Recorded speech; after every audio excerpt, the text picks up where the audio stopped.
Welcome back to the Desk Talk Podcast with your hosts, Trent Werner and Alex.SMagala, bringing you weekly episodes talking business, personal development, and all things real estate.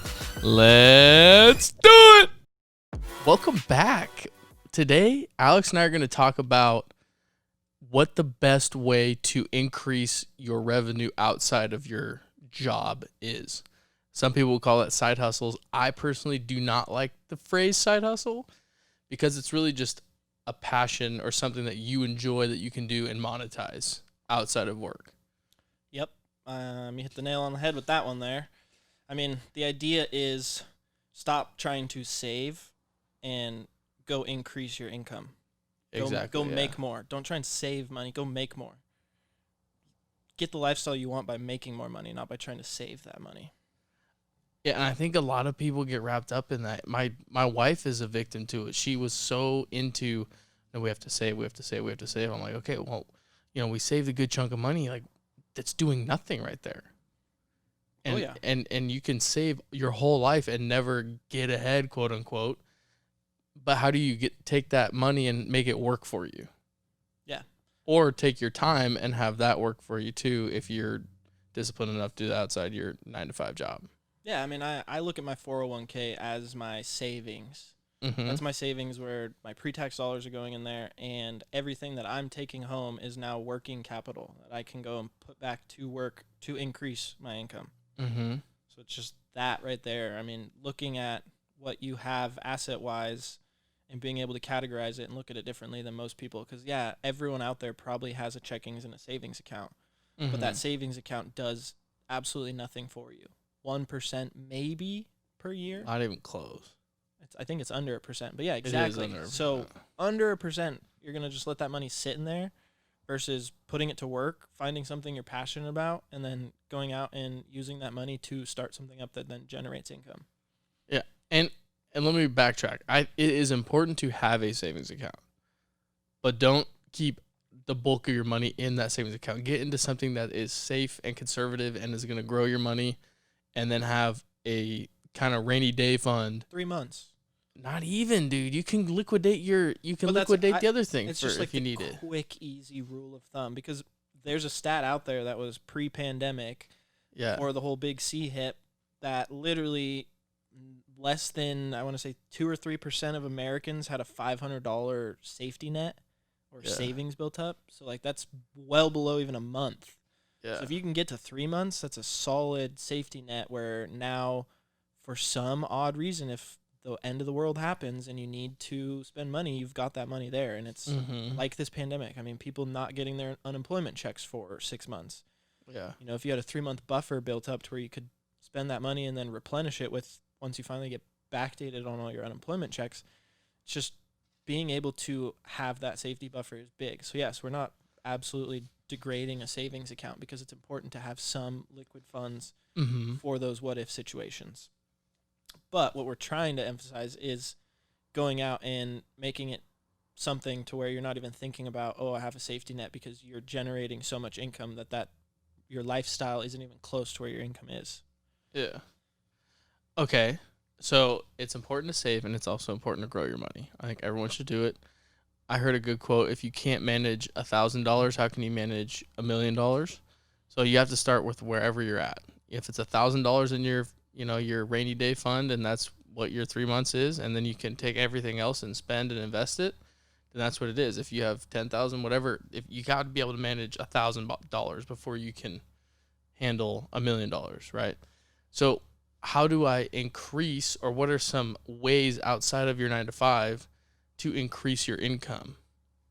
Whether you're using money to make money or using your time to make more money. Yeah, I could rattle off so many different things that I personally do. I know that people do, but I think the main point to get across here is just the fact finding something that is a passion of yours already and just turning it into something that can generate income. Like, for example, I was thinking on the way here prior to recording, like, what are some options? I mean, if you're super passionate about hiking, maybe you start an Instagram page dedicated to hiking and you take people out on routes and you go and hike with them for a fee. It's something that you enjoy to do, and it's not a burden to you, but you can still generate some income off of it. I mean, maybe you're a fly fisher. You're the best fly fisher out in the Pacific Northwest, and you can create an Instagram page, maybe a blog, all these things that feed into something you're super passionate about that then generate income. It's easy for you to talk about something you're passionate about. Like it is easy for us to sit down right here and record these episodes. It's because we're passionate about what we do. It's the same thing. We thought of this idea. We decided to sit down, start recording it, and making it a reality. It's something we're passionate about, so it's easy. We don't look at it as like, oh, gosh, we have to record. There it is right there. I said it. Get to record. Yeah, not have, it's get. We get to record. Stuff like that. We look at it in a different light than some people. Most people probably wouldn't even be able to sit in these chairs and want to do this on a weekly basis and get things pushed out for an audience. There's just different spectrums to what people are into, and you need to find what you're into and then pursue that more. I mean, even, for example, Kyle, like you take a passion of photography and filmmaking and you dive into that and create a legit business around it, and now you've got your main source of income, and then you can take and create streams of income off of that. Yeah. Side note, I just told Alex before this episode, I am fully removing the phrase get to, or no, have to, and making it get to. Yep. Have is no longer in my personal vocabulary. That was something we talked about on an episode, the mindset episode. It's a shift in mindset. It's so simple.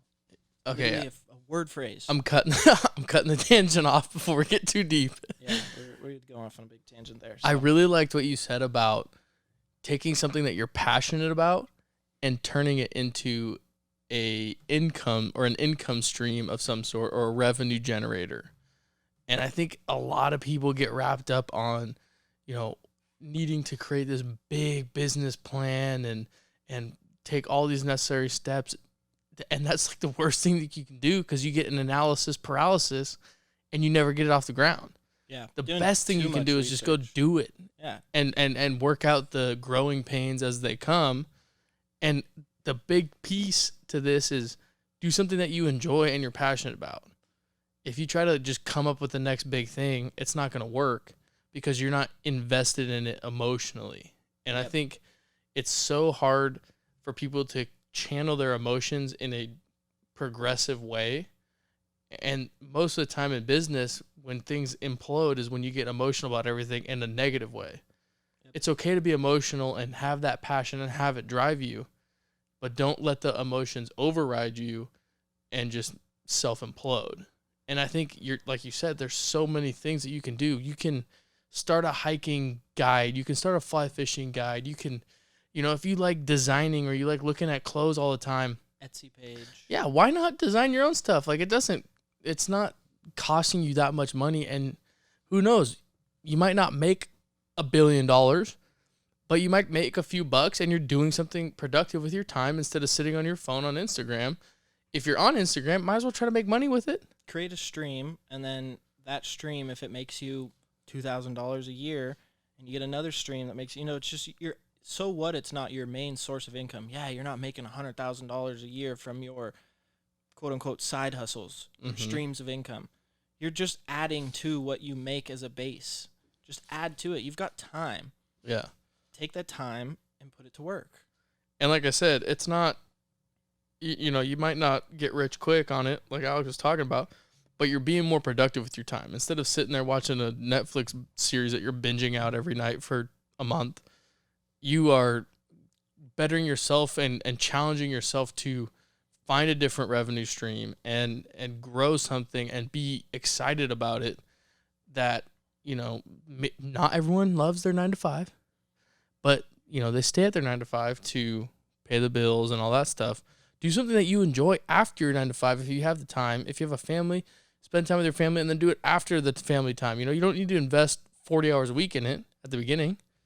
Invest 20 hours a week in it. You can find time for 20 hours a week. Yeah. Stop watching Netflix. You've got your 9-to-5, and then you have your, 7 to 12 or whatever, like the corny quotes online are about that type of stuff. It's just, you have to do the work after hours when people aren't working to get these up and running. And I think, kind of backtracking a bit to what you said earlier, overanalyzing is probably the number one downfall to anyone getting into another stream of income, because you're going to sit there and they're going to think about every aspect of why they're going to fail. Mm-hmm. instead of why are they going to learn from this? Get into something and start it and then just learn. It's going to be an episode we're going to touch on a little bit later of the life cycle of a business, how you basically start a business, you're going through the growing pains. You know, it's just like every business has a stage of development and growth, and you learn in each stage, you grow in each stage. Unless you're a fixed mindset company and you don't grow and you sit there and you fall into lackadaisical whatever. But that's the biggest thing I think that people run into is overanalyzing. They start to ask all those questions. Well, what if it fails? What if this? Oh, you know, they start to do a lot of research. Other people have failed in it. Oh, this, that. And they just start to get all the negatives instead of just doing it and learning as they go. Yeah, and that's a lot of people are like, oh, I can't start my business yet. I don't have a spreadsheet put together of my numbers. Who cares, man? Just go do it and figure that part out later. It's not the way businesses work these days. That is an outdated model to start a business. Anyone can start a business. It costs you $50 to go online and register an LLC. 100. Okay, $100 and 50, $100 it's 50 a year. In some places. But anyways, in Oregon. It's cheap to go out and start an LLC. It's easy to go out and start an Instagram page dedicated to your hobby. Maybe you're super into cars and you start to repost cars. I mean, if you think about it, look at Instagram and the stuff that we post on our Instagrams, stuff that we're sharing. Those are pages that some average Joe is just sitting behind and creating content that people value and decide to share, and it grows. And that's a stream of income. They make income off those Instagram accounts. So if you're passionate about something and you feel like you could do that and you could schedule 3 posts a week or whatever it is, a post a day, maybe it is 3 posts a week to start and you get yourself rolling, but you're just starting something. You're actually doing it and going through the process and learning and figuring out the kinks and buffing them out. It's just, you're never going to do anything unless you actually get your feet wet and just dive in. Sitting there waiting and watching people dive in is just going to set you back years and years and years and years of work.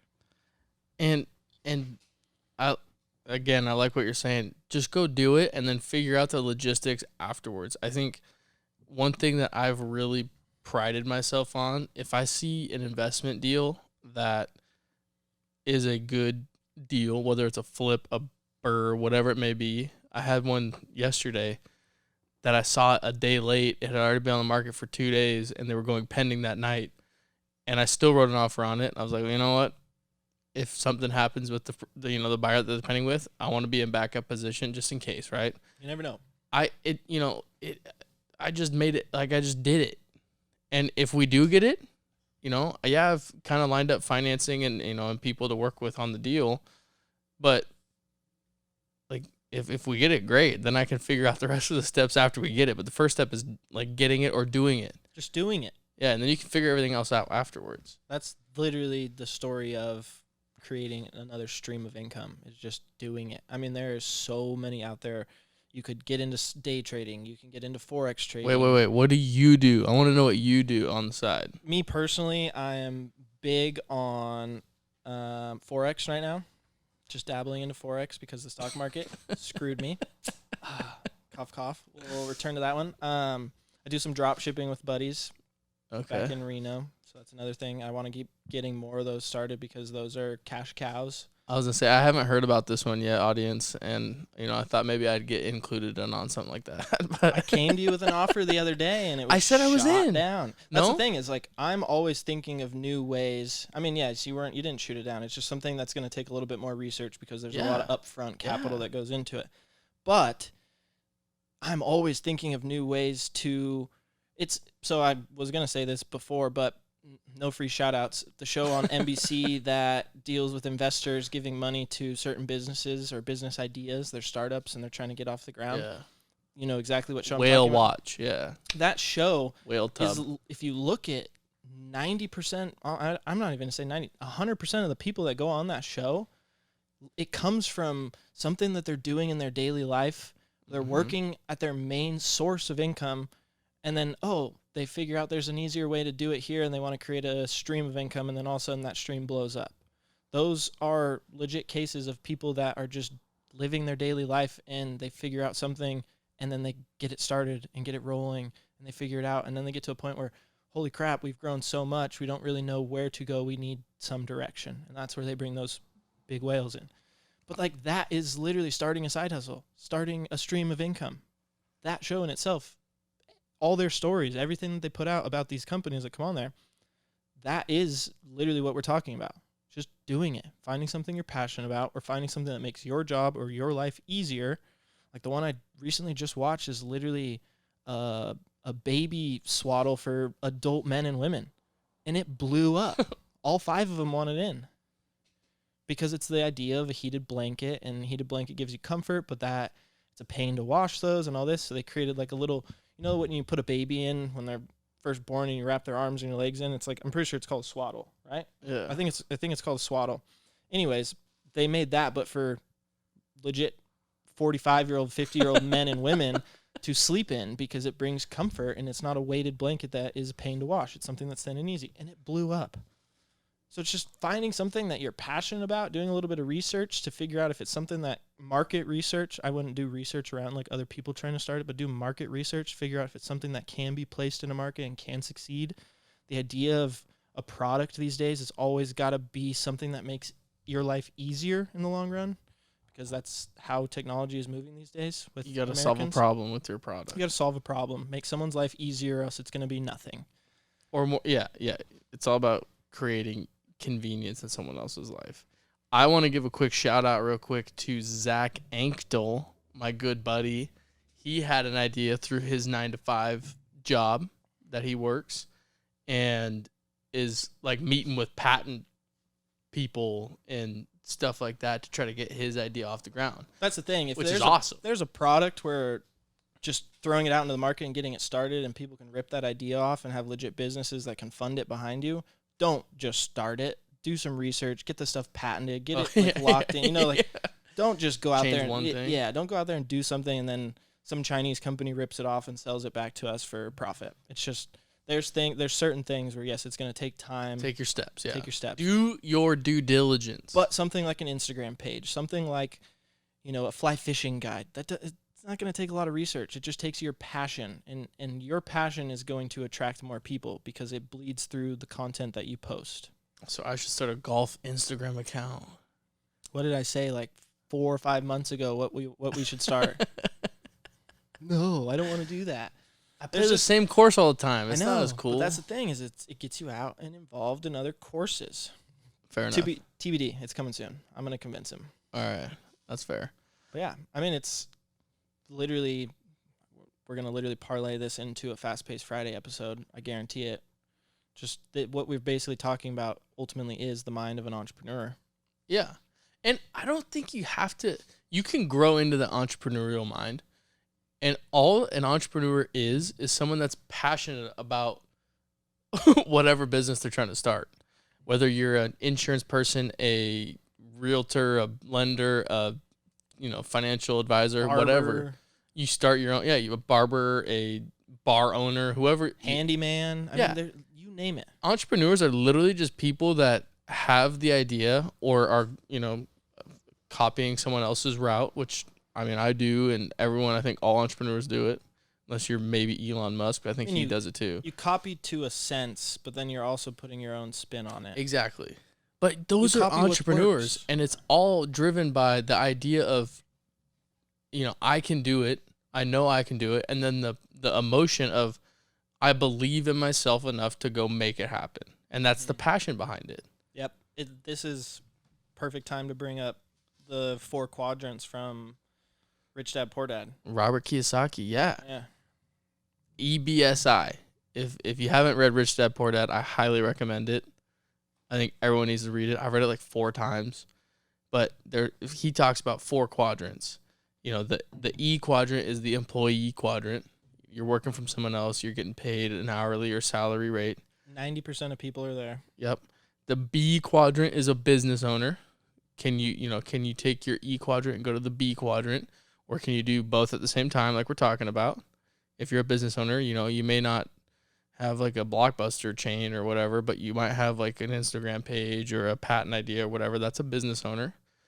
The S quadrant is self-employed. So can you take that business and go full-time from the E quadrant to the B quadrant and create the S quadrant to be self-employed? It's started up like you're talking about. It's blowing up. And then the I quadrant is the investment quadrant. So how are your dollars working for you and growing for you in the I quadrant while you're in the E, B, or S quadrant? And then how can you turn the S quadrant into an I quadrant where maybe you get out of the day-to-day, you train someone else to do the day-to-day stuff, and now that's your investment because someone else is growing it, but you're the one that's getting getting money from your money and your efforts growing. Yeah, and don't quote me on this to the dollar or whatever, or to the percentage, but I'm pretty sure attached to that is the same. So 90% of people sit in the employee quadrant, but 10% of people sit in the self-employed and business or self-employed quadrant. But 90% of the money is in the self-employed quadrant and 10% is in the employee quadrant. There's some stat out there that's like related to that. Mm-hmm. So it's like the idea, the process flow of, yeah, you're going to start out as an employee and that's where you're making 10% of the money, but how can you shift your focus to get to where 90% of the money is, or in the investment side where more money is? Mm-hmm. It's like that idea of shifting down the line, working through the path. There's a process to it. It's like the 80-20 rule. Yeah. Yeah. Okay. Yeah. I'm pretty sure it's 90-10, 10-90, something like that, but don't quote me on it. But I know there's like number figures attached to it to where it's like, as an employee, you're only getting 10% of the money that company technically makes or earns. And as a self-employed, you're getting 90% of that because you own the business. It's your business. I'm going to encourage someone to fact check Alex and then leave it in the comments. I'm actually curious on it. Yeah. All right. I don't really have anything else behind. I don't have anything else except like this kind of stuff fires me up because I think everyone should take something that they're passionate about and just go freaking do it. And that's like that right there. Just do it. Literally take Nike. You get to go do it and go out and do it. You get to go do that. Yeah. Most people don't even have the opportunity to. So if you have an opportunity and you pass that opportunity up, tisk, man. It's on you. That's bad. That's so bad. That's bad karma. It's just not the wave. That's a bad law of manifest. You're manifesting negativity at that point. All right. That's it. That's all I got. Yeah. You can take us out. Thank you for listening to this episode. Or watching. Yeah. Or watching the I episode. totally forget. So used to just talking only to people who listen to this. But yeah. Thank you for listening. That was an can I episode interrupt that was you real quick? completely. Yeah, go ahead. For those of you who are watching, I just want to shout out my mustache real quick. If you guys can see it. Shout out Movember every year. I did dye it medium brown. No free ads, but I have a mustache dye kit that I just got in the mail. So I just wanted to shout this thing out real quick. Alex also is participating in it as well. So Yep. Mine's not dyed. We'll get in there. Tinted or anything. It's nice and blonde. So, but I'm fine with that. I don't need to show. I don't need to show no nasty stash. All right, take us out. All right. So, yep, that was an episode dedicated to how to create kind of more streams of income, growing your income, changing your mindset to not sitting in just one source of income.